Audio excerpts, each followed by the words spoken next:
पांडुरंग पांडुरंग पांडुरंग पांडुरंग.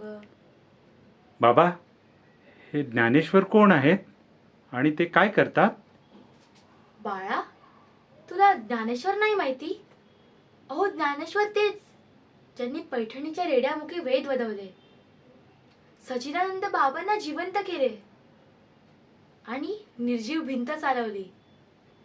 ते समद्यांवर माया करतात. तुमच्यासारख्या आणि माझ्यासारख्या लहान मुलांमुलींवर तर त्यांची अधिक माया आहे. तसं मी कधी त्यांना पाहिलं नाही, पण जेव्हा मी त्यांना पाहेन ना, तेव्हा पांडुरंगाला फुलांचा रास चढवेन.